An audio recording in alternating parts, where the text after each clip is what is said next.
Buenas tardes, hermanos, ¿cómo les va? A mí, como a todos ustedes, en este tiempo en el cual estamos pasando un momento difícil, seguro que han recibido en sus celulares diferentes versículos que a través de la palabra de Dios recibimos aliento y recibimos ánimo.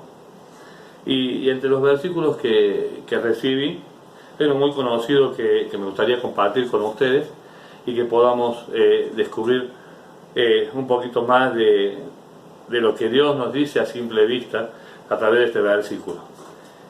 El pasaje es Salmo 91, del versículo 1 al 7, y lo vamos a leer y dice así: que habita al abrigo del Altísimo, morará bajo la sombra del Omnipotente. Diré yo a Jehová, esperanza mía y castillo mío, mi Dios en quien confiaré. Él te librará del lazo del cazador, de la peste destructora. Con sus plumas te cubrirá, y debajo de sus alas estarás seguro. Escudo y adarga es su verdad.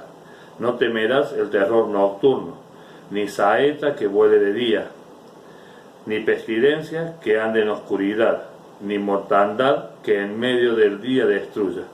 Caerán a tu lado 1000 y 10.000 a tu diestra, mas a ti no llegará.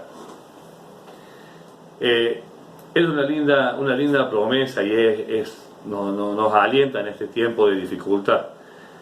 Pero yo me voy a detener únicamente en el versículo 1, que dice así: el que habita al abrigo del Altísimo morará bajo la sombra del Omnipotente. La primera parte del versículo dice el que habita al abrigo del Altísimo, y la palabra habitar a mí me lleva a pensar en compartir con Dios.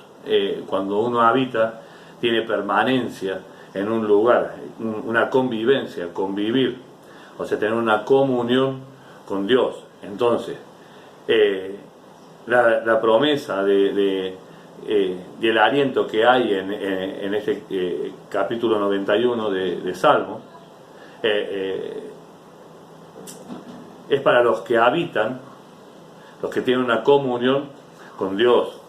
Y yo pensando en esto, digo, bueno, hay mucho tiempo tenemos tiempo para reflexionar, hemos sido apartados un poco de las tareas cotidianas y tenemos un lindo tiempo para que podamos ahondar en la palabra de Dios.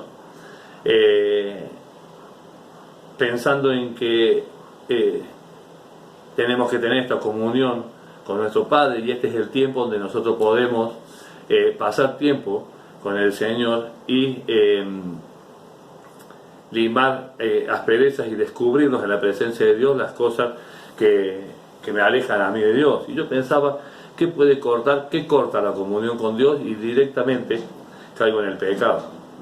El pecado es aquello que a Dios no le agrada de mí, lo que Él no me instruye en la palabra.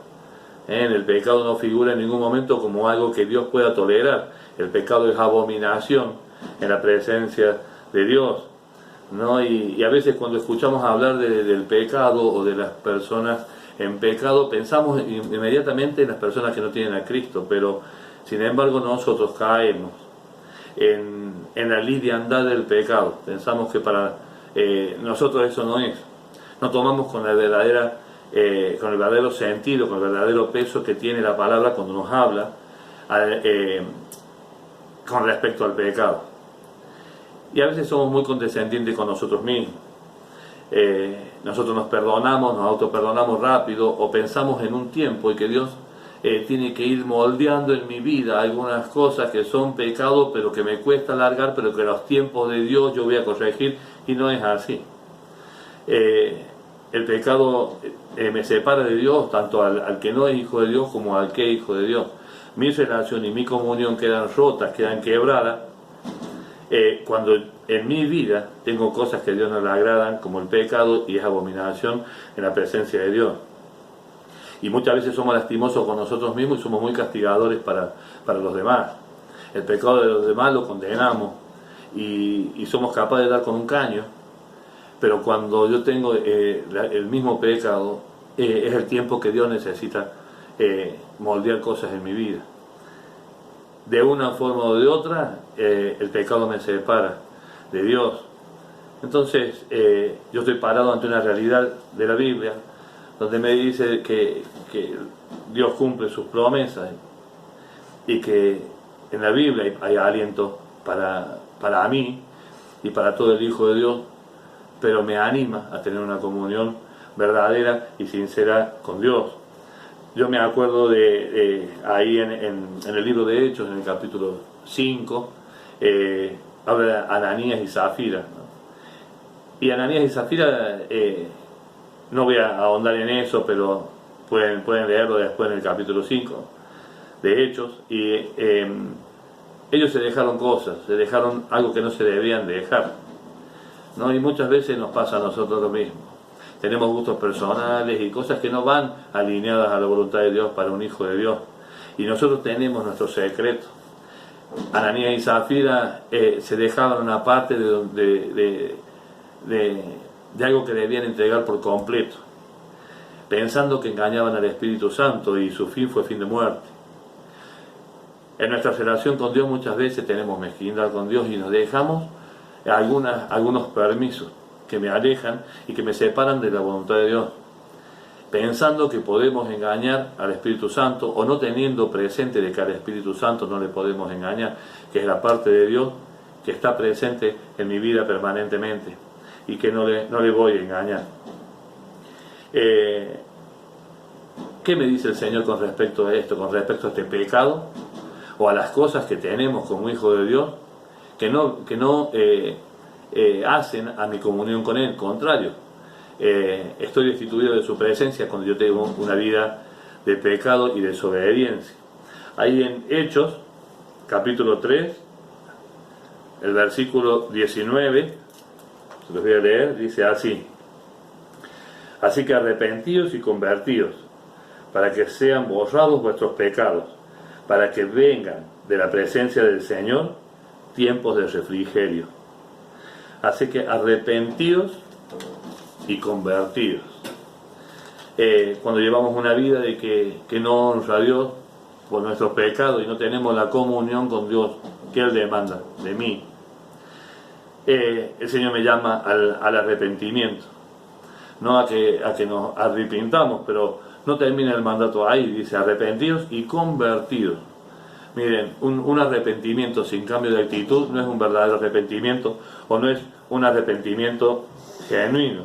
Estamos llamados a llevar vidas enteras para el Señor, para que se haga realidad en nosotros la promesa del Salmo 91, la bendición de recibir de parte de Dios su cuidado y su protección, y de todas las promesas que en la Biblia están escritas. Yo necesito tener una relación transparente con el Señor, una comunión transparente con el Señor.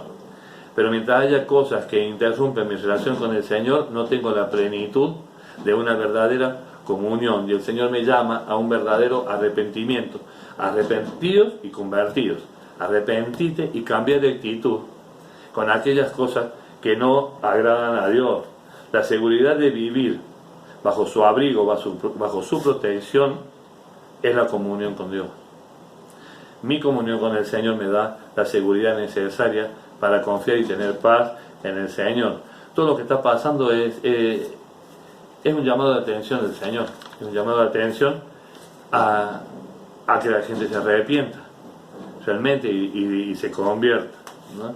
Se arrepienta porque Él viene pronto.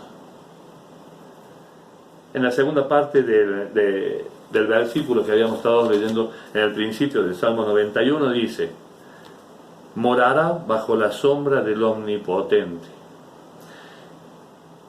Y cuando dice el que habita al abrigo, el verbo de habita está en presente. El que habita al abrigo del Altísimo. Y después dice morará bajo la sombra del Omnipotente. Y cuando seguimos leyendo los otros versículos, habla todo en el futuro. A ver, lo podemos repasar, que dice: mi Dios en quien confiaré, Él te librará del lazo del cazador, dice la peste destructora, con sus plumas te cubrirá. Y vemos que esto habla en un pasado, en un futuro, perdón. No sé si es el futuro lejano o es un presente inmediato, pero lo que yo sí sé es que como primer paso yo tengo que tener una comunión verdadera con el Señor. Él me llama a morar, a habitar, a tener esa comunión bajo su abrigo, bajo su jurisdicción, bajo su tutela, bajo su cuidado. Cuando me dice morará bajo la sombra del Omnipotente, me habla de futuro. Y yo pensaba en las profecías que se han cumplido a través de la palabra. Cristo fue anunciado y a su tiempo se hizo realidad. La muerte de Cristo también fue anunciada y a su tiempo se hizo realidad. Y también está anunciada en la palabra la venida de Cristo. En el mundo está siendo sacudido en este tiempo. El mundo está siendo sacudido. Pero la palabra de Dios nos dice de que van a venir tiempos peores aún. Pero esto es la señal del final de los tiempos. Cristo viene a buscar a su iglesia. En Mateo 24, 42, 43 y 44 yo les quiero compartir este pasaje y dice: Velad pues, porque no sabéis a qué hora ha de venir vuestro Señor. Pero sabed esto, que si el padre de familia supiese a qué hora el ladrón habría de venir, velaría y no dejaría minar su casa. Por tanto, también vosotros estad preparados, porque el Hijo del Hombre vendrá a la hora que no pensáis. Más adelante en este mismo pasaje, que es el Mateo 24,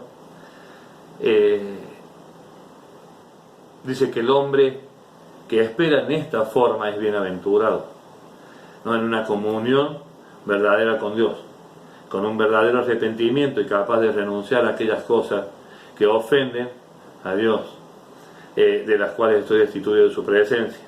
Pero también dice aquel que toma por tardanza la venida de Cristo y hace lo que le place, en una palabra, porque él pone como ejemplo ahí de castigar a los siervos, pero el que hace lo que le place pensando que Cristo nunca va a venir, dice que el Señor advierte y dice: ya va a venir el lloro y crujir de dientes, ¿no? Y yo quiero preguntarte y preguntarme hoy, ¿esperamos a Cristo? Realmente con este cimbrón que recibe el mundo, y la verdad que me hace pensar en la venida de Cristo y que todo esto esté escrito, aún cosas peores van a pasar. Y estoy preparado en mi comunión con Dios para recibir a Cristo, que Él venga a buscar a su iglesia. ¿Realmente lo esperas? Es un llamado a reenfocarnos en nuestra vida como hijos de Dios. Si mi foco estaba fuera de Dios, esto es un llamado a que el hombre se vuelva de su maldad. Y aún el Hijo de Dios, ¿cuál es tu Dios? ¿En dónde radica tu esperanza? Si ahora vemos que con esta peste no hizo distinción de clase, de raza humana, de ricos, de pobres. Acá no hubo distinción, estamos todos metidos en lo mismo. No me salvan mis proyectos en el mundo de esto. Acá no hay clase social, no hay buenos trabajos, no hay peores trabajos, estamos todos sumergidos en lo mismo. Igual va a ser la venida de Cristo, va a ser algo donde todos estemos sumergidos en su venida. Algunos para salvación, otros para perdición, pero la venida de Cristo va a ser para todos.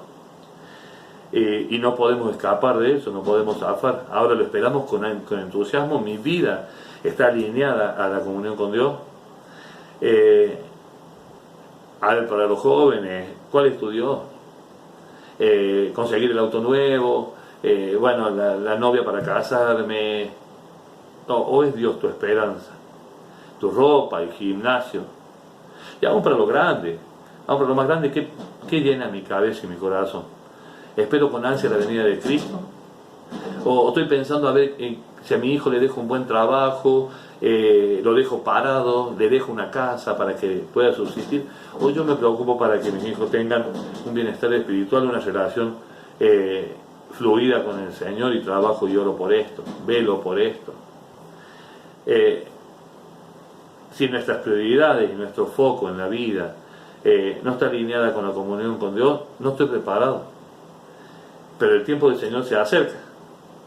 Entonces yo los animo a que en este tiempo que estamos en casa, que pasamos en casa, le dediquemos un tiempo al Señor, a alinearnos con Él, a arrepentirnos de aquellas cosas que me están separando de Él, y a tener una verdadera comunión y disfrutar de las promesas de Dios en su palabra.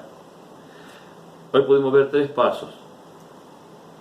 El primero, arrepentirte y convertirte. Poner a Dios en primer lugar, tener con Él una comunión fluida y esperar con gozo su venida. No tengas miedo a las pestes. Lo que sí tenés que pensar es dónde está tu prioridad para que la promesa de Dios se haga realidad en tu vida. Si vamos a temblar por esto, si nos agarramos a la palabra, tiempos peores van a venir. Pero mi confianza y mi fe, mi seguridad y mi paz están puestas en el Señor. La seguridad la voy a tener en mi comunión con Él. Que el Señor los bendiga.